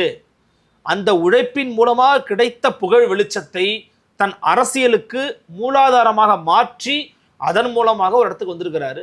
சாதனை செஞ்சுட்டாரு. ஏற்றுக்கிட்டு தான் ஆகணும், கசந்தாலும் இனிச்சலை ஏற்றுக்கிட்டு தான் ஆகணும். உங்களால் அதை பண்ண முடியுமானா முடியாது. வயசு இல்லை. விஜய் மாதிரி நேரம் மாற முடியுமா அதுக்கப்புறமா? வாய்ப்பு இல்லை ராஜா தான். அப்போ இன்னைக்கு எதை வச்சுட்டு கேளெடுக்கலாம்? அண்ணா கேளெடுக்கணும்னு சொல்கிறார் அருண்ராம். சரியான கருத்து. ஆனால் திமுக அதுக்கு தயாராக இல்லை. அவங்களுடைய பாதை, பயணம், சிந்தனை போக்கெல்லாம் வேற மாதிரி இருக்குது. இதுக்கு எத்தனை சென்சி மொழியில் பேசுகிறோம் நாங்கள். கொத்தூசு ஏய் உதயண்ணா தம்பிடா, ஏய் என்னமோ ஒன்று சொல்லுவானே, என்னாச்சு தெரியாமல் கத்துறான் போல. நான் நினச்சிடாதண்ணா, உதயண்ணா தம்பினானா அப்படின்னு. தம்பி நீ போய் படிக்கிற வேலையை பாரு தம்பி. நீ உதயண்ணா தம்பின்னு சொல்றதுனால திமுகவுக்கும் சரி உதயநிதிக்கும் சரி 10 பைசா பிரயோஜனம் இல்லை தம்பி. 10 பைசா பிரயோஜனம் கிடையாது. ஆனா உதயண்ணா தம்பினானா இதெல்லாம் ரொம்ப செயற்கையா இருக்கு, அப்பட்டமா செயற்கையா இருக்கு. விஜய்க்கு தாவேக்காக வந்தவங்க எல்லாம் வந்து அதுக்கப்புறம் அவங்க பேக்ரவுண்ட் வந்து நம்ம வந்து விசாரிச்சு பார்க்கும்போது என்னன்னா, ஒரு கவுன்சிலருடைய பையனோ இல்ல வந்து அந்த திமுகவுல இருந்து ஒரு உயர்மட்ட பொறுப்புல இருப்பாங்களே அவங்களுடைய மகள் தான் அங்க வந்து பேசிட்டு இருக்காங்க. இப்ப என்னன்னா இயற்கையா வந்த கூட்டம் இல்ல. அது இயற்கையா எப்படி வரும் கூட்டம்? ஒரு குடும்ப கட்சியா நீங்க உங்களை மாத்திட்ட பிறகு, ஒரு கார்பரேட் ஸ்ட்ரக்சர் நீங்க கொண்டு வந்துட்ட பிறகு எப்படி இயற்கையா வருவான்? செயற்கையா தான் வருவான். ஓம்புள்ளை கூட்டோடைய ஓம்புள்ளை விட்டா கூட்டிட்டு வரணும், அவனை கூட விருப்பம் இருந்திருக்காது. காசுக்கு தர வாழனா வந்திருப்பான். நான் கொச்சப்படுத்தணும்னு சொல்லலை, யதார்த்தம் அப்படி மாறி போச்சு. இளைஞர்களை ஈர்ப்பதற்கான திட்டமிடல் உங்கள்கிட்ட என்ன இருக்குது? What plan you have? கரப்பாம்பூச்சி கட்சின்னு ஆரம்பிக்கிறான், அவ்வளோ லட்சக்கணக்கான மக்கள் கூட்டம் கூட்டிகிட்டு இருக்கான். எப்படி கூட்டம் கூடுறான்? இந்த 1 மாத காலத்தில் பாஜகவுக்கு எதிராக திமுக செய்த போராட்டங்கள் எத்தனை, ஆர்ப்பாட்டங்கள் எத்தனை? ஏன்னா நீ தாவேகா இருப்பதா பிரதானமாகும் போது நீ பாஜக கைவிடுற. நீனு ஹார்ட்கோர் ஐடியாலஜிக்குள்ள நீங்க இயங்க விரும்பல. இதுக்கப்புறம் அப்படி இயங்க மாட்டாங்கன்றதான் என் கருத்து. தனி மனித துதிபாடல்களை நோக்கி இந்த அரசியல் சமூகம் நகர்ந்து விட்ட பிறகு நாம மட்டும் ஏன் தத்துவம்னு வச்சு தொங்கணும் அப்படிங்கிற ஒரு எண்ணம் திமுகவுக்கு வந்துருச்சு. அவனுடைய வெளிப்பாடு இன்னும் கொஞ்ச நாள் ரொம்ப பெருசா தெரியும். நீங்க பாருங்க. இன்னொரு செய்தி பார்த்தீங்களான்னா, இப்போ உத்தரமேரூர்ல வந்து தாவேகா நிர்வாகி ஒரு பள்ளிக்கூடத்துக்கு போயிட்டு ரீல்ஸ் எடுத்து போட்டிருக்காரு. அதனுடைய உடனடியாக கட்சி வந்து அவரை நீக்கியிருக்காங்க. இது வந்து தொடர்ச்சியா நம்ம ஆய்வுன்ற பேர்ல அவங்க போறதும் அதுக்கான எதிர்வினையை வந்து அவங்க பாக்குறதும் நம்ம பார்த்துட்டு இருக்கோம். இது அடுத்ததா ஒரு செய்தி வந்திருக்கு. எனக்கு என்ன ஒண்ணு வருத்தம் அளிக்குதுன்னா, தமிழ்நாட்டில் முதலமைச்சராக ஆயிட்டார் அவரு. ஞாபகம் வச்சுக்கோங்க, முதலமைச்சருங்கிறது ஒரு சாதாரண பொறுப்பு கிடையாது, உச்சபட்ச பொறுப்பு. அதுல இருக்கிறவங்களுடைய ஃபாலோவர்ஸ் வந்து அவ்வளவு கண்ணியமாக, அவ்வளவு நேர்மையாக, அவ்வளவு உண்மையான மனிதர்களாக இருக்கணும்ன்றது தான் மக்கள் மத்தியில் இருக்க எதிர்பார்ப்பாக இருக்கும். ஒன்றும் இல்லை, நான் வந்து பொதுவாக சொல்கிறேன். நீங்கள் நல்ல தமிழ் பேசுனீங்கன்னு வச்சுக்கோங்களேன், அண்மை காலத்துலலாம் நீங்கள் நாம் தமிழர் கட்சின்னு கேட்பான். இல்லை கொஞ்சம் வித்தியாசம் பேர் வச்சுன்னு வச்சுக்கோங்களேன், இப்போது வன்னி அரசு அவங்க கட்சியில் வந்து பார்த்தா நிறைய அபிசி காலம் சொல்லி நிறைய நல்ல தமிழ் பேர்கள் இருக்கும். நீங்கள் விடுதலை சிறுத்தைகளான்னு கேட்டிருக்காங்க. ஏன்னா அவங்க வந்து நல்ல தமிழ் பேர்களுக்காக மாநாடே போட்டாங்க. ஈழத்தமிழர்கள் பிரச்சனையை பற்றி பேசுனீங்கன்னா அவங்களை இவங்களான்னு கேட்குறது, இந்த மாதிரி ஒரு ஒரு அடையாளம் இருக்கும். இப்போ தாவேக்கா துண்டை போட்டு நீங்கள் போகிறீங்கன்னா, தாவேக்கா கட்சிக்காரங்கப்பா ஜென்டலாக இருப்பாங்க, ஹம்பிளாக இருப்பாங்கன்னு மக்களுக்கு ஒரு எண்ணம் வரணும். இவங்க வேறு ரீல்ஸை போட்டு உயிரை வாங்குவாங்க அப்படின்ற எண்ணம் வந்துச்சுன்னு வச்சுக்கோங்களேன், அது மாறவே மாறாது. அப்போ நீங்கள் என்ன பண்ணணும்னா, உங்கள் கட்சி நிர்வாகிகளுக்கு தொண்டர்களுக்கு அறிவுறுத்தணும். தம்பிங்களா இதுதான் நீங்கள் செய்யணும், இதெல்லாம் செய்யக்கூடாது. நான் ஒத்துக்கிறேன், ஒரு கோடி தொண்டர்களுக்கு மேலே ஒரு கட்சியில் இருக்கிறாங்கன்னா அதில் முன்ன இருக்க தான் செய்வாங்க. ஆனால் அது இவ்வளோ தூரம் போகிறத தடுப்பதற்கான வாய்ப்புகள் நமக்கு உண்டுங்க. ஏங்க ஒரு அரசு பள்ளிக்கூடத்துக்குள்ளே போகிறாரு, உத்திரமேரூர் பகுதியில் நீங்கள் சொன்னீங்க, உள்ளே போகிறாரு, ரீல்ஸ் எடுக்கிறாரு, அவர் ஃபோட்டோ வச்சு ரீல்ஸ் எடுக்கிறார், முதலமைச்சர் ஃபோட்டோ வச்சு ரீல்ஸ் எடுக்கிறாரு, பசங்கள்லாம் பார்க்குறாங்க, அவன் மனசில் என்ன விதையும். அப்போ அது போன்ற விஷயங்களை பண்ணாலே போதும், கட்சியில் அடுத்தது கொண்டு வந்துடலாம். கட்டாயம் பண்ணுவாங்க. மக்கள் ரொம்ப ரசிக்க மாட்டாங்க சில விஷயங்கள்லாம், இதெல்லாம் மக்கள் ரசிக்க மாட்டாங்க. பள்ளிக்கூடம் என்பது என்னங்க, அது கல்விக்கூடங்க. அங்கே வந்து என்ன பார்க்குற வேலையாது? திமுகவில் தான் கல்வி திருவிழா வச்சு சிவகார்த்திகேயன் அவரை வச்சு நிகழ்ச்சி நடத்துனாங்க, சோலையை முடிச்சு விட்டாங்களா? கல்வினா கல்வி, படிப்புனா படிப்பு, அவ்வளோதான். அதுக்குள்ள வேறு எதுவும் வரக்கூடாது. அங்கே வந்துக்கிட்டு ரீல்ஸ் போட்டுக்கிட்டு. இப்போ தாவேகாவினுடைய ஒன்றிய செயலாளருக்கு எதிராகவே மக்கள் வந்து சாலை மறியலில் கடந்த மாதம் வந்து ஈடுபட்டு இருந்தாங்க. அந்த செய்தி பார்த்துருப்பீங்க, முழுசாக சொல்லிடுறேன். வேலூர் அருகே இருக்கக்கூடிய கனியம்பாடி அப்படின்ற ஊரில் செங்கல் சூளை இருக்குது. அங்கே வந்து தாவேக்கனுடைய ஒன்றிய செயலாளர் மற்ற நிர்வாகிகள்லாம் போயிட்டு என்ன பண்ணுறாங்க, நாங்கள் தான் இப்போ ஆட்சியில் இருக்கோம், எங்களுக்கு வந்து நீங்கள் காசு கொடுக்கணும், இது மாமல் கொடுக்கணும், 1 லட்சத்துக்கு கொடுக்கணும் அப்படின்னு சொல்கிறாங்க. இதற்கு வந்து எதிர்ப்பு தெரிவித்து அந்த பகுதியில் இருக்க மக்கள்லாம் சாலை மறியலில் ஈடுபட்டு அவங்க மீது நடவடிக்கை எடுக்கணும் அப்படின்னு சொன்ன சம்பவம்லாம் கடந்த மாதத்தில் நடந்துச்சு. அதன் பிறகு நான் நியூஸ் நான் ஃபாலோ பண்ணேன். அதில் ஒருத்தர் அந்த குற்றச்சாட்டப்பட்ட நபர் வந்து சொல்கிறாரு, நான் அப்படி கேட்கல, நான் சொல்ல வந்தது வேற, வேண்டுமென்றே என் மீது வந்து பழி சுமத்துறாங்கன்னு சொன்னார். ஓகே, அது ஒரு பக்கம். ஆனால் இது கல்வி சாலைங்க, பள்ளிக்கூடங்க இது இல்ல. அவங்க எல்லா இடத்துக்கும் போறாங்கன்ற. அதான் சொல்றேன். சென்னையில வந்து மாநகராட்சி மண்டல குழு நடந்துச்சு, அங்கேயும் போயிட்டு அதிகாரிகளுக்கு இவங்க ஆலோசனை சொல்றாங்க. இந்த கொடுமையை நிப்பாட்டுறதுக்கு தாவேகாவினுடைய பொதுச்செயலாளர் தான் களத்தில் இறங்கணும். இப்போ நல்ல மகிழ்ச்சியான செய்தி என்னன்னா, அந்த அவரை நீக்கிட்டாங்க, கட்சியோடு நீக்கிட்டாங்க. ஆனந்த் அவர்கள் கட்சியை விட்டு அவர் நீக்கிட்டாரு, ரீல்ஸ் எடுத்தவர் நீக்கிட்டாரு. ஓகே ஃபைன், ரொம்ப சந்தோஷம், மகிழ்ச்சி. ஆனால் நடக்காம பார்த்துக்கங்க, இது வேண்டாம், இது பெரிய ஆபத்தை உங்களுக்கு கொண்டு வந்து சேர்த்துரும். இப்போ முதலமைச்சர் தொகுதியான பெரம்பூர் மற்றும் இன்னொரு பகுதியாக இருக்கக்கூடிய ஆர்கே நகரில் வந்து குப்பை கிடங்கு வந்து எரிக்கிறதுனால மக்கள் வந்து அவதிப்படுறாங்க, மூச்சு விட முடியல, நாங்கள் சாப்பிடக்கூடிய சாப்பாட்டுலலாம் அந்த மாசு வந்து உட்காருது, அப்படி பல பேருக்கு வந்து மூச்சு திணறல்லாம் ஏற்படுதுன்னு புகார் வந்து வெளியாகிருக்கு. அதில் வந்து ஹிந்து பேப்பரில் வந்து போட்டிருக்காங்க. அது பெரம்பூர் தொகுதியிலே இந்த மாதிரியான இஷ்யூ இருக்குது. எஸ், பார்த்தீங்கன்னா முக்கியமான ஒரு செய்தி நீங்கள் சொன்னீங்க, நல்லா ஞாபகப்படுத்துனீங்க. Perambur RK Nagar residents complaint of pollution caused by fire at dump yard. The public health risk is high for over 10,000 families in ward 41, says councillor P Vimala. Residents demand that the GCC improve surveillance at the Kodungayur dump yard. Corporation plans to hold a meeting with the fire and rescue services to install sprinklers to prevent fires in dump yards. இந்த கொடுங்கையூர் குப்பை கிடங்கு எரிப்பு அப்படிங்கிறது வந்து பல ஆண்டுகள் நடந்துக்கிட்டு இருக்கிற ஒரு மோசடித்தனமான ஒரு சம்பவம். இதை தடுக்கணும், நிப்பாட்டணும்னு பூலகி நண்பர்களாக இருக்கட்டும், நாம் தமிழர் கட்சியாக இருக்கட்டும், விசிகாவாக இருக்கட்டும், நிறைய அமைப்பினர், பாமகவாக இருக்கட்டும், பல பேர் கோரிக்கை வச்சுட்டாங்க, வேண்டாம், அதனால் ஏற்படக்கூடிய பாதிப்பை தாங்க முடியலன்னு.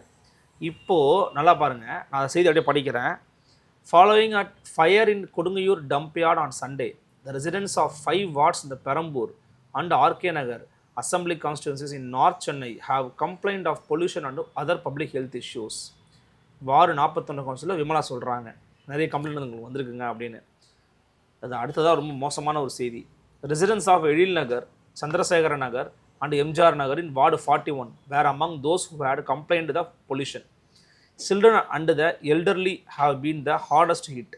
குழந்தைகளும் வயதானவர்கள் தான் மிகப்பெரிய அளவில் பாதிக்கப்படுறாங்க. Residents have also complaint of eye irritation, கண் எரிச்சல் இருக்குது. Ash particles have been found in food.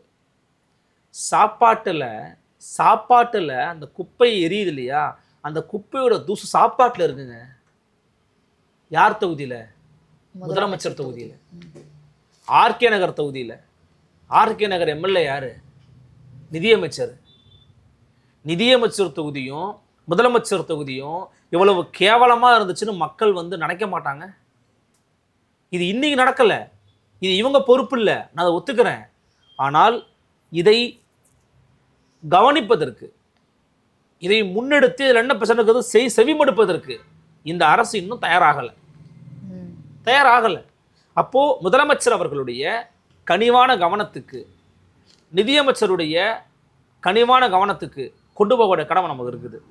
அப்போ முதலமைச்சர் தொகுதியும் நிதியமைச்சர் தொகுதியும் இவ்வளவு கேவலமா இருக்கலாமா அப்படின்னு நாலு எதிர்கட்சி கேட்பாங்க. நீங்க எதிர்கட்சிக்கிற கூட சமாளிச்சிருவீங்க, ஓ உங்களால் தான் ஆச்சு அப்படின்னுவீங்க. இப்போ அது இல்லை நமக்கு பிரச்சனை, சொல்யூஷன் தான் நமக்கு தேவை. பாருங்க, இந்த public health risk at high for over 10,000 குடும்பத்துக்கு மேலே பெரிய ரிஸ்க் இருக்குது. Federation of north Chennai residents welfare association president TK. Shanmugam என்ன சொல்கிறாருன்னா, ரெசிடென்ட்ஸ் ஆஃப் த வார்டு 34, 35, 37 இந்த Perambur assembly constituency and 38, 41 Radhakrishna Nagar assembly constituency had a complaint of pollution caused by the fire.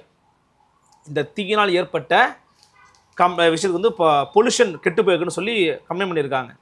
Residents have demanded that the GCC Greater Chennai Corporation increase surveillance to prevent fires at dump yard. இந்த தீ வந்து தானாக எரியுது, யாரும் போய் வச்சு கொளுத்தல, தானா தீ வந்து எரியும். இந்த மாதிரி வந்து காட்டு தீ எப்படி தானா வந்து இதுவாகுமோ குப்பை தீ வந்து தானா எரியுது. The GCC should take action against official responsible for the fire. The fire started around 9:30 AM. It occurred most likely due to methane gas and atmospheric heat. அங்கே வந்து நிறைய குப்பை சேசுகிற மீத்தேன் கேஸ் அங்கே உருவாகும். சூழல்லையும் வந்து பார்த்தீங்கன்னா வெயில் கொளுத்துது, அதிகமான வெயில் இப்போ அண்மை காலமாக கொளுத்துது. அது ரெண்டும் சேரும்போது தீ பற்றிக்குது. The fire was reported below the hit HT lines of Tantransco. It took 3 hours to put out the fire. 3 மணி நேரம் ஆச்சு அந்த fire அணைக்கிறதுக்கு. Smoke management took another 2 hours. 5 fire tenders, 10 water lorries and a few earth movers were present into service. பார்த்துக்கோங்க, 5 fire tender, 10 தண்ணி lorry and earth movers, பெரிய பெரிய இது இருக்கும் பார்த்தீங்களா, புல்டோசர் மாதிரி பெருசாக இருக்கும், அதெல்லாம் எடுத்துட்டு வந்துருக்குறாங்க. கிட்டத்தட்ட 4-5 மணி நேரம் ஆயிருக்குது. The HT line was switched off and alternative supply was provided to those substance during the operation. இந்த high power line, high transmission line சொல்லுவாங்க தெரியுமா, அதெல்லாம் ஆஃப் பண்ணிட்டாங்க. அப்போ ஆஃப் பண்ண என்ன ஆகும், மின் தடை ஏற்படும். அது ஒரு பிரச்சனை நடந்திருக்குது. The GCC Joint Commissioner Health, the Regional Deputy Commissioner North, the District Fire Officer and the Managing Director of Tantransco were on spot. We are planning to conduct a meeting with the Fire and Rescue Services to install sprinklers to prevent fires. Sprinklersனா தெளிப்பான்கள், தண்ணீர் தெளிப்பான்கள்னு சொல்லுவாங்கல்ல, அப்படி தெளிச்சிங்கன்னா அப்படியே இதுவாயிரும் நினைக்கிறாங்க. அது இல்லைங்க தீர்வு. தெளிப்பான் அவ்வளோ பெரிய தீர்வு கொடுக்குமா? அது ரொம்ப குட்டிக்கிட்டே வைக்கணும், நிறைய வைக்கணும்லாம் பண்ணலாம். பட் தீர்வு என்பது என்னன்னா, குப்பை மேனேஜ்மெண்ட் என்ன, வேஸ்ட் மேனேஜ்மெண்ட் ஒரு பெரிய சயின்ஸ். ரீசைக்கிள் பண்ணலாம், அதில் என்னென்ன பண்ணணும், இவங்க என்ன தவற விட்டாங்க, அதை நம்ம யோசிக்கணுமா இல்லையா? இவங்க பண்ண தவற நம்ம பண்ணக்கூடாதுன்னு நம்ம யோசிக்கணும். பிரச்சனையே உருவாகக்கூடாதுன்னு யோசிக்கணுமே தவிர, பிரச்சனை வரும் தீர்வு பார்த்துலாம் யோசிக்கக்கூடாது. இப்போ சென்னை முக்கியமாக வந்து தமிழ்நாட்டில் இருக்குது. சென்னையில் பார்த்தோன்னா மக்கும் குப்பை மக்காத குப்பைன்னு பிரித்து போடணும் அப்படின்னு சொல்கிறாங்க. ஆனால் அது நடைமுறையில் இருக்கான்னு பார்த்தா அந்த குப்பை தொட்டியில் மட்டும்தான் எழுதியிருக்கோம். ஏங்க அது கூட பரவாயில்லைங்க, அந்த குப்பையை வந்து வாங்க வர தூய்மை தொழிலாளர் இருக்கிறாருல்ல, அவர் கையில் கையுறை கூட இருக்காதுங்க. நான் முந்தா நேற்று நான் தினசரி குப்பையை வீட்டில் கொடுப்பேன், நான் தான் கொட்டுவேன். அந்த அண்ணன் வரும்போதெல்லாம் கேட்பேன். அந்த அண்ணன் சில நாள் சில நாள் போட்டிருக்க மாட்டார். ஏன்னா நீங்கள் போடலான்னு கேட்பேன். இல்லை தம்பி கிழிஞ்சு போச்சு, இதை கேட்டிருக்கேன், தருவாங்க போவாங்க வருவாங்கன்னு. வெறுங்க எடுக்காதீங்க, நான் என்ன தம்பி பண்ணுறது, போங்க தம்பி அப்படின்னு. நமக்கே கஷ்டமாக இருக்கும். அப்போது வெறும் கையில் எடுக்கக்கூடிய அளவுக்கு தான் நீங்கள் தூய்மை தொழிலாளர்கள் வச்சுருக்கிறீங்க. இந்த லட்சணத்தில் தூய்மை பணியாளர்களை தனியார்மயமாக்க போகிறது இந்த தாவேக அரசு. கடும் எதிர் விளைவுகளை இந்த விஷயத்தை பண்ணானா உருவாக்குவாங்க. உங்க மேல வந்து ஆமா, அதே போல சிபிஎம்மும் பேசியிருக்கிறாங்க. இதுக்கு நீங்க தனியார்மயமாக்குறீங்க, அவங்களுக்கு ஆதரவா பேசுற மாதிரி பேசுறீங்க. பரந்தூர் பத்தி பேசவே மாட்டேங்கிறாரு. பரந்தூர் வராதுன்னு சட்டத்துறை அமைச்சர் சொல்றாரு. ஆனா பரந்தூர் விவசாயிகளை மீட் பண்ண முதலமைச்சர் அனுமதி மறுத்துட்டாரு. இப்போ இருக்க மீட் பண்ணல, அவர் டைம் கொடுக்கல, டைம் கொடுக்கல. ஏன் கொடுக்கல? அப்ப இது போன்ற விஷயங்கள்லாம் ஒரு கார்ப்பரேட் மயமாக்கப்பட்ட ஒரு அரசாக இருக்குதோ அப்படிங்கிற ஒரு சந்தேகத்தை உருவாக்குது. அதை உருவாகாமல் பார்த்து கொள்ள வேண்டிய கடமை உங்களுக்கு இருக்கிறது. பெரம்பூர் ஆர்கே நகர் அப்படிங்கிறது தாவேக்காவோட கோட்டை. தாவேக்காவோட கோட்டையில் எப்படி ஒரு ஓட்டம் விழலாமா? சென்னையும் விழக்கூடாது. அப்போ சென்னையை அவங்க கோட்டை நீங்க சொன்ன மாதிரி. அப்போ இதற்கு உரிய கவனத்தையும் உரிய சொல்யூஷனையும் முதலமைச்சர் விஜய் அவர்கள் களத்துக்கு வந்து ஸ்பாட்டுக்கு வந்து கொடுக்கணும். அமோனியா கசிவு பார்த்தோம், முதலமைச்சர் போயிருக்கலாம், இன்னும் பார்த்துருக்கலாம், விசாரிச்சிருக்கலாம். இதுக்கெல்லாம் அவர் போகணுங்க. இவருக்கு இது மாதிரிலாம் விஷயத்துக்கு போகும்போது தான் முதலமைச்சருக்கு எதல் மேலாம் ஒரு அக்கறை இருக்குன்னு எங்களுக்கு தெரியும். நீங்க முதலமைச்சர் ஆவதற்கு முன்பாக ஏற்பட்ட ஒரு பேரிடர், 41 பேர் மரணம், அதுக்கு நீங்க நேரில் போல, அப்பவே உங்க மேல விமர்சனம் வந்துச்சு. இப்பயும் அந்த கரையால் அந்த அணைக்க முடியாத ஒரு கரை உங்க மேல இருக்குது. இப்ப கூட அண்மையில சில பேர் சொன்னாங்க, இந்த சட்டமன்றத்துக்குள்ளேயாவது 41 பேருக்கு அஞ்சலி செலுத்திருக்கலாம், அதுவும் செலுத்தாம விட்டாங்க, அதை பண்ணலை. சரி, இந்த மாதிரி சம்பவம் நடக்கும்போது நேரில் போனாதான் இயற்கை மீதான முதலமைச்சரின் பார்வை எப்படி இருக்குன்னு நமக்கு தெரியும். அவர் இயற்கை எப்படி நேசிக்கிறாரு, இயற்கை பாதுகாப்பின் மீதான முதலமைச்சரோட அக்கறை எப்படி இருக்குன்னு நமக்கு தெரியும். அது தெரிஞ்சுக்கணுமா இல்லையா? தெரிஞ்சுக்கணும் தானே நம்ம. அவர் அக்கறை இருக்கணுமா இல்லையா? இருக்கணும் தானே. உங்க சொந்த தொகுதி சார், உங்க சொந்த தொகுதி. லட்சணம் பாருங்க, மாற்றணும், முதலமைச்சர் தான் மாற்றணும். இந்த செய்தி எதிரொலியால் ஏதாவது நடக்குதா பார்க்கலாம். நன்றிண்ணா. நன்றி.